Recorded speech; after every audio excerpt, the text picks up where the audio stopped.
Hello, everyone, and welcome to the Vegas Legal Magazine podcast. I'm Mark Fierro with Vegas Legal Magazine publisher Tyler Morgan and Fierro Communications Vice President Jeff Haney. Thank you for joining us today. Our guest today, Reuben D'Silva, was first mentioned in Southern Nevada politics in 2016 when he ran as an independent candidate seeking election to the U.S. House of Representatives in Nevada's 1st Congressional District. Then, this year, he once again took on one of the toughest races he could, running for that same seat as a Democrat with a long-shot campaign against veteran U.S. Representative Dina Titus. He fell short in the Democratic primary on June 12th of this year against Titus, who went on to win in the general election in November. Then, D'Silva made another political move, becoming a candidate to fill a vacant legislative seat to represent District 11 in the state Senate. However, that selection ultimately went to Dallas Harris, an attorney for the Public Utilities Commission. Today, we're going to get an insider's perspective on what it's like to play in the big leagues of Nevada politics. Thanks so much for joining us today, Reuben. And again, thank you for having me. It's good to have you back. For starters, let's put things in perspective. None of this is all that scary to you because you had a life before politics, and that got pretty hairy, right? Oh, yeah. You were a military guy. Yeah, I served in the United States Marine Corps, and I also served in Iraq during the surge. So all the screaming and gnashing of teeth in politics doesn't mean a whole lot to you. No. Once you've been through war, you served at the front lines. You know, you've been to a place like Fallujah. Everything else is can be quite you're able to handle it. I'll just say that. Well, handleable, if that's the word. That's the word I was looking for, I think. There you go. Well, and also, not only did you serve with distinction and honor, but by any measure with just profound heroism. And I know you're a modest guy, but if you could expand on that a little bit. I mean, you were highly decorated in your military career. Yeah, I did. I received the Purple Heart. I was wounded in Iraq. I was shot through the arm by a sniper in Fallujah. Did receive the Naval Achievement Medal for what took place that night. I got my convoy safely out of the kill zone. Responded back with fire on the assailant, and went through a year-long process of rehabilitating myself at Balboa Navy Hospital. And it was a life-changing experience. We could probably have a whole show maybe just on the experience that I had there, at Balboa Navy Hospital. But I'll just say that, I've been through some things. And you're a school teacher today, which has got you very linked into and connected with the school district and everything that's going on with the children of Southern Nevada. And I imagine that's probably what got you really focused into politics, to take that to another level. Is that correct? Yeah, I've always been interested in politics, and to me, I want to use the word public service.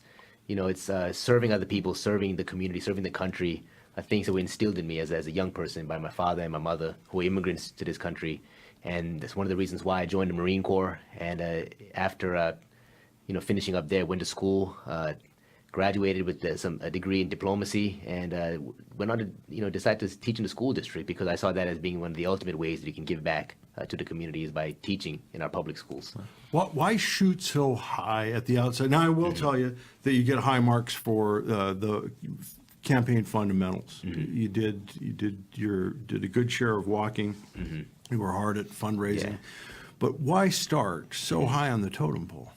I was I believe in being optimistic when it comes to politics. You have to, I think, shoot high. And, you aim for the moon, you land at the stars, that sort of a thing. I think, first and foremost, I will say I think it's been a great boost. I think, in terms of my name recognition, in terms of my ability to message and meet people and network and get my message out, my ideas out, and earn a reputation in politics. I think running for Congress actually helped with that. If I'd run for a smaller seat or a lower level seat, it wouldn't have been as resonant. So I think that was one great thing that came out of it. It's so crazy because I remember having a conversation with, of all people, Ted Cruz. He was. I ran into him, in not a public event or anything. And I told him, hey, look, I'm actually, running for office myself. He said, hey, look, I ran for office and lost too. Now look where I'm at. Everybody knows me. I get to, push my message across. I don't agree with him, but I think it makes sense, that if you do have a message, you have a specific platform that you want to get out. It's not just about running and trying to win that seat. Of course you want to win, but you also want to get your message out. And in that way, I think I was successful. I was a big proponent very early on of universal health care. When John Ralston asked me on his TV show, in 2016 was one of the key differences between yourself and Dina Titus. I said, I believe in a universal healthcare system. We need that here. And later on, she would go on to adopt that. Just now, we have another Congressman, Kewen, who also has got behind a universal healthcare. So you see that these sort of actions in politics are important. If you believe in a certain cause, you believe in certain ideas, you've got to get out there and get the message heard. And what better platform, what better podium than a congressional race? Yeah, we actually had Representative Titus on this program, and right here, and in other interviews, of course, she stated her support for the idea of universal health care. But sticking with the post-mortem of this year's primary, how difficult was it to distinguish or differentiate yourself from your opponent? In other words, an observer might look at the two candidates and say, you both fall, let's say, on the, pretty squarely on the progressive side of the Democratic spectrum. Was it difficult at all to differentiate yourself from your opponent when you look back at the race? It was actually very easy to differentiate, and we can talk about, where our base of supporters were, who our supporters were, who had the larger ability to turn voters out, or whose base voters do turn out. I think, of course, hers do. But first and foremost, within the Democratic Party, there's a big discussion as to where your money should come from. I made a very pointed understanding to myself and to my campaign as well that we're not going to take any corporate money. We want to keep that separate. We want to make sure that we raise our funds from what we identified as good, positive sources. So small individual contributions, of course. And the other thing was taking, if we do take took any PAC money, it would come from PACs that we believe in, organizations that stood for the same values that we stand for, and not any sort of corporate or business entity. That's a big debate that's taking place within the Democratic Party now. Do you think like maybe you're ahead of your time trying to go that route, and maybe that was the downfall, that the inevitable inability to win was that you tried to do it, I guess, too honest and cleanly, you'd say? Yeah, I think more and more candidates are yeah. taking that route, but certainly not all of them. Yeah, I don't think that they're is jumping into it 100%. Yeah. I mean, Yeah. I think you went sort of to an extreme. I mean, you were really knocking on doors. You Yeah. were really adamant that nobody was going to buy your idea, your influence or anything. Do you think we're getting closer to politicians being more in that manner? I think we're seeing that across the country. Beto O'Rourke ran a campaign where he also did not take a dime from any corporate entity, and focused on grassroots politicking, and he almost went on to flip Texas. He was somehow able to get all the celebrity endorsements and everything, though, which was wild. Yeah, so I think there is a movement here, and it's going to be people, I think, who, like myself, like Alexandria Ocasio-Cortez in New York, like Beto O'Rourke, folks who are now practicing what's been preached for so long in the Democratic Party. And bit by bit by bit, I think we're going to start seeing that transformation. In the end, I think, one of the big issues that we have in politics today is the disproportionate amount of money the voice that money has, big money, in our political sphere. And in order to do that, one of the ways that we can actually get around that is by, again, focusing on grassroots, focusing on our constituents, focusing on building our fundraising base through the people themselves, as opposed to these huge super PACs and large, fundraising measures that a lot of folks go through on both sides of the aisle. All of those things they sound good. The reality is, though, from a pragmatic standpoint, people that went for universal didn't do well. They didn't have a big win record. And the people that were more mainstream, they were a little bit more centrist, basically cleaned everybody's clock. I think in this race, this was something of a mismatch. Dina had very, very deep roots into that community, and she was going to win. I think they could have put up anybody against her, and she would have won. But what are the takeaways? What would you do differently this time? I think again. And would you run for the same seat?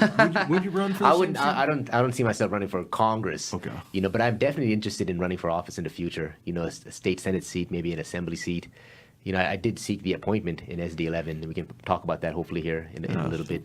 But I'm very interested in public service. I think, that running for office and serving in those sort of capacities, elected office, is one of the greatest ways that you can give back to the community. And it should be an ultimate, aim for folks who believe in public service. I know my generation, we millennials, we're not as interested. There's a lot of research out there that says that we're very dissuaded, very disenchanted by the political dynamics that are going on today. But I believe in public service. I think that that's one of the best ways to implement change and to actually serve the community. They used to say that about Gen X too all the time, a generation ago, and that's always evolving. And so I think the millennials are on solid ground with, especially with candidates like yourself.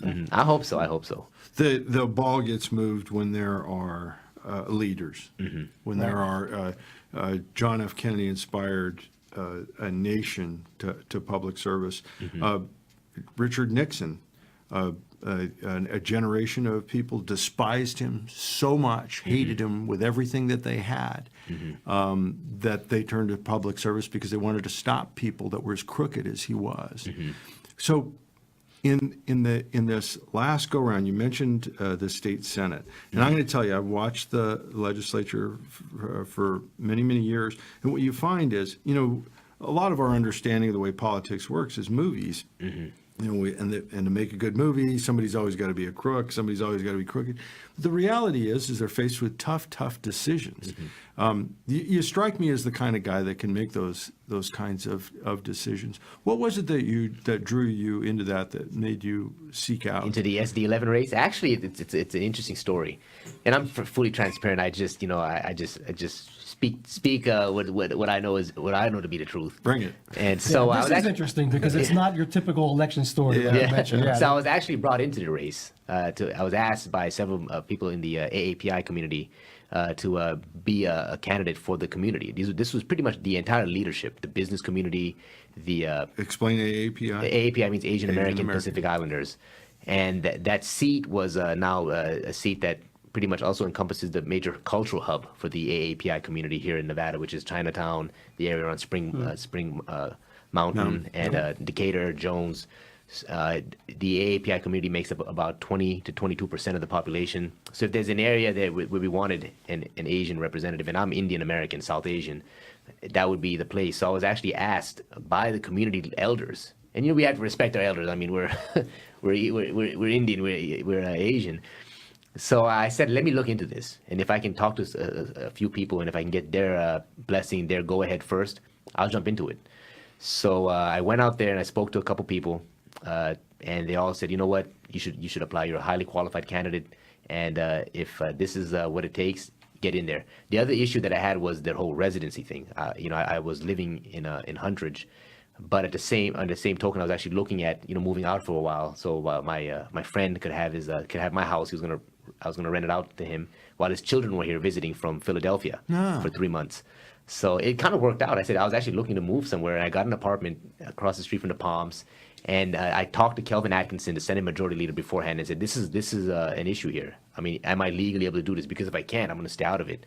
So he said, "Let me talk to the Legislative Council Bureau, the County Commission's council, and if you're good, then go ahead and apply." So he did that. That very next day, he texted me back and said, "You're good to go. There's no residency requirement. So that's only if you're running for the office in an actual election. Appointment, as long as you put your application in." At that moment, you're a registered voter in the district and you're living in the district, then you're good to go. Yeah. So once I overcame all those hurdles, I jumped into the race, or the application process, I should say. I met with most of the county commissioners or talked to them directly over the phone. I secured just a host of endorsements, from everybody from the president. These are personal endorsements now. The president of the NAACP, the president of the Nevada Veterans Association, Dr. Tiffany Tyler, the president of Communities and Schools. I mean, the list just goes on and on and on. The teachers union president, So I thought we had a great, case here that this person not only is qualified, this individual also has great community support, and some of the, our most important community leaders from education, business, everything are getting behind myself. And of course, I didn't get that because I learned, this is one of my great takeaways, is that there's a lot of backroom dealings that go on here. And even though I packed that room out, I had about 30 people who spoke on my behalf. Every single public comment, pretty much every single one, except for a few scattered here and there, were for myself. And Dallas got the nomination and the appointment, and she's great. I don't know her personally as well. I want to get to know her. I think she's going to do a great job. I'm fully behind her and supportive. But it just opened my eyes to the fact that decisions are made behind closed doors, and even if there's a tremendous public outcry for one person, I don't think that argument that's been made in prior appointment processes was one that could stand with me, saying, well, you're a qualified person, but you don't know any of the state legislatures, you don't really have any experience in governing or serving as an administrator. I was the sole candidate who did have experience in that. I served as a trustee for the North Las Vegas Libraries Board, where we made budget decisions, we set policy, we made important public. This is at the lowest of levels, but important public, policy here. So none of those arguments really stuck to me. What stuck was the fact that they said that the caucus has to make this decision because this person is not going to work with them. So it's pretty much you can have the whole public come out for you for a person, but the decision is made behind closed doors. It's a few people, not even 10, I think, who will eventually make the decision, and then that decision is going to be sustained by the county commissioners. I will say that Lawrence Weekly and Jim Gibson did say that they had my back. If they have to listen to the people. So they actually bucked the grain a little bit there and said that they're going to go with the voice of the people. There's overwhelming support for Reuben D'Silva, and we have to actually take that into consideration when we make our decision, not just the decision of the insider dealings there with the caucus, but the people when they come and voice their support for a certain candidate. I still see enthusiasm in you. I still see enthusiasm Yeah, in you your think? voice. I am like the Energizer Bunny. You just keep coming and coming. What's next on the agenda? Next on the agenda, well, I'm running for office is something I'll always look into. I don't know about 2020 or maybe 2022, but if something does come up, I'll definitely look into it. But I am, serving on quite a few boards and things of that nature right now. I just served on the superintendent's school safety task force, which is now going to become the school safety commission. Tell us about that. Oh yeah, as we know, school safety is a huge deal. Especially in just the last couple of weeks, it looked like they had something that could have gotten out of hand very easily. Oh yeah. Even we've had first and foremost nationally this tragic school shootings. Almost on a monthly basis, almost we'll hear of some shootings, and some of these are just terrible things that have taken place.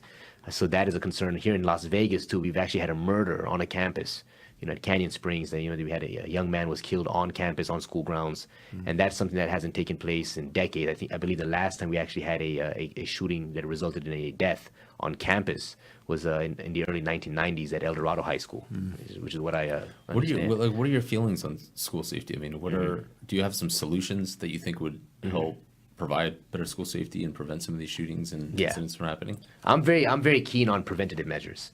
So I think that we need to boost the amount of social workers and the amount of school psychologists that we have on campus who can identify maybe a problematic situation, who can help students deal with violent behavior. School safety isn't just, of course, just pertain to shooting people or killing, but also to fights, to weapons being brought on campus, to knives being brought on campus. And bullying is a huge issue in schools. These are huge issues now that are being addressed, thankfully. And there has been a spike over the last 18 months or so. There's a noticeable spike in the amount of violence that's taking place on campus, and the amount of weapons that are being brought on campus too. I know the principal of El Dorado was also a committee member here, Dr. Wilson, and he said that just this year he's taken several guns off his campus, as well as dozens of knives. So those are things that should not be on campus first and foremost, and it's only a matter of time before a heated argument turns into a violent situation. And when you have guns and when you have knives in the mix, tragedy is in some ways bound to occur. Yeah, I was surprised to learn that typically multiple schools may share a single psychologist or social worker. Is that typically the case? And would the goal be to get one of each at each campus? Yeah, one of our mantras that really came out of this was a social worker and school psychologist who's come with a flagpole. So you get a flagpole, you get a school psychologist, and you get a social worker. What exactly is their role in a school? When you talk about bringing in these social workers and school psychologists, what are they going to be doing on the regular basis that's going to help better these children so that they don't get involved in fights and have these bullying? As you know, those are issues that need to be dealt with trained professionals. Oftentimes, teachers or sometimes even support staff serve in a social worker or a psychologist capacity. Like, go talk to one of our custodians. They have a relationship with the student.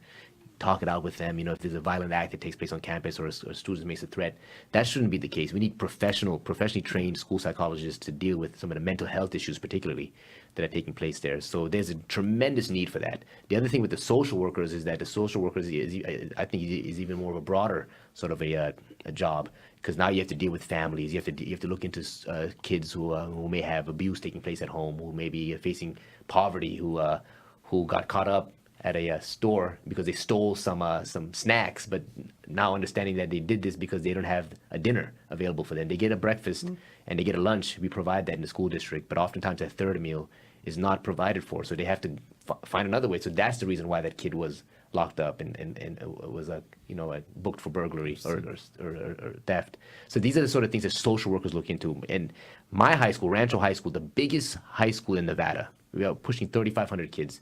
We share our social worker with another school. It's impossible for these social workers now to deal with the issues that are taking place. When you have this many kids, literally thousands of kids, and you're the only advocate for them, you're the only person looking into their cases, it's impossible. My take really is that for every 1,000 students, we need to have a social worker. That's the investment I think that the government, the state of Nevada, should make into our schools. Why not the Clark County School Board then? Why not? I'll run for that Regents? office. Why not? I would have to. It's a matter of practicality. I would have to give up my job as a school teacher in order to run for the What about school Regents? board. Regents, I have looked into it. We'll see.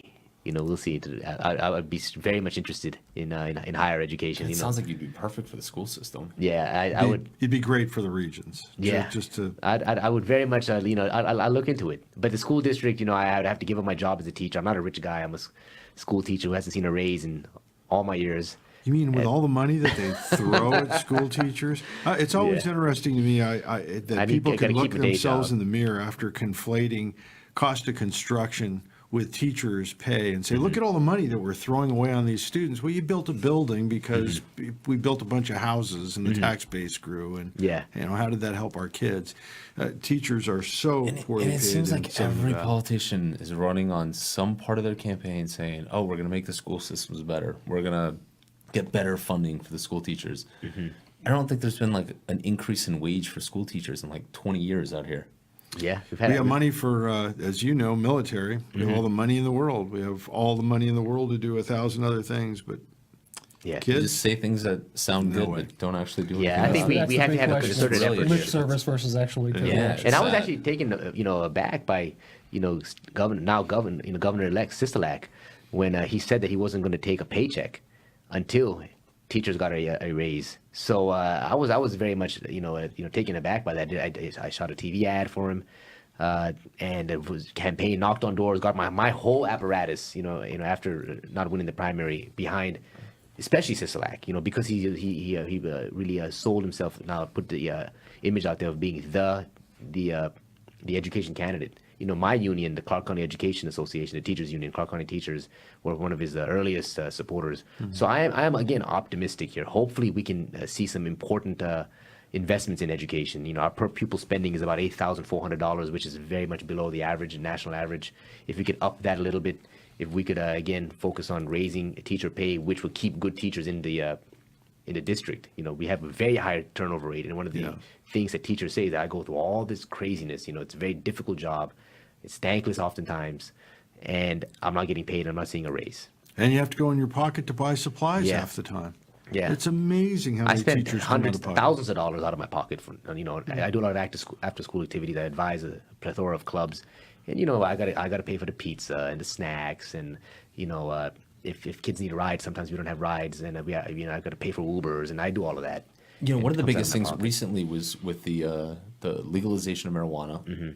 The biggest, the big star behind the whole thing was all this money, the tax money was going to go into the school systems. Have you noticed anything? No, coming in? it's stuck in a rainy day fund right now. It was diverted. I mean, to this there's fund. Yeah. we're claiming 35, 40 million in tax revenues a month. Yeah, and right now. that's supposed to be spent in education. Yeah. I think that I believe that they're going to fix that. I in would this think cycle. we could, afford some, magic markers and some, Yeah. some paper One and would things like certainly that. hope. It hasn't I quite just got don't there see it yet, happening. Yeah, we have to get that money out of that rainy day fund. Get it, Right. and So who do we have divert to it get on directly. this show to have that conversation? Any of the state assemblymen, state senators, definitely Governor Sisolak. Yeah. You know, That's going to be a big legislature Majority issue. leader and speaker. the that's what majority it leader comes and the down speaker to. would be somebody If that they want to make it Because happen, they want to get it out. I'll be the first. I mean, I was one of the people that was out there, strong proponent of marijuana, and my biggest thing was, we need to change the school systems. This is going to bring in all this money. It's going to better the schools, and now I'm just not seeing it happen. No. And now it's actually really getting irritated and starting to kind of piss me off. Yeah. Because you hear guys like Reuben who are school teachers, and they're just, you're still coming out of pocket, all this. And I get an email alert pretty much monthly finding out from, the Medical Marijuana Association, Department of Taxation, as to what they're collecting. And it's just astronomical. Yeah. Like, we should be seeing some drastic change Yeah, in the they're- city, and it's just not happening. It's Their the same results thing- are exceeding It's expectations. really making me That strongly behind the question a beginning. lot of the politicians. It's the same bait and switch that they've used for decades, and that is hold out education as the light for all the moths, and then they put it in the general fund, and Yeah. it'll get to education. No, it won't. It Yeah. will not. Not a cent of it Yeah. will. That's And what, that, there's a that, thousand that other whole things. that whole question, that ballot question, was run on that, and there was many folks who didn't support legalizing marijuana who supported solely because they believed that this money was going to go directly into education expenditures. So again, I'm hoping that they change that. From what I've heard Speaker Frierson speak on this issue. The Kelvin Atkinson, the Senate Majority Leader, the governor for sure. It seems as if they're very adamant of making sure that there's no more, allocating those funds into a general fund or a rainy day fund. It's going to be directly put into an educational fund, and that money will be used solely and only for education expenditures. But that's something that they can do, and with all three houses, both houses now controlled by the Democrats and a strong education governor, who I hope Sisolak will be. I think they will make that happen this time around. We can only hope. We can only hope. Keep hope alive. Right. And with that, we call it a day. I want to thank you so much for joining us today, Reuben D'Silva. Thank you, Mark. Thank you. We really do love having you on. So, with that, we call it a day. Thanks for having us, being with us today. Tyler Morgan, publisher of Vegas Legal Magazine. Jeff Haney, Vice President of Fiero Communications. Remember to like and share the Vegas Legal Magazine podcast on Facebook. You can catch us on YouTube, iTunes, or my personal favorite, Stitcher. For all of you out there with a story idea, and an axe to grind, get a hold of Vegas Legal, the leading magazine in Southern Nevada legal market. Call Tyler at 702-222-3476. reach out. Tell us. Tell your friends. Have a good one. We're out of here.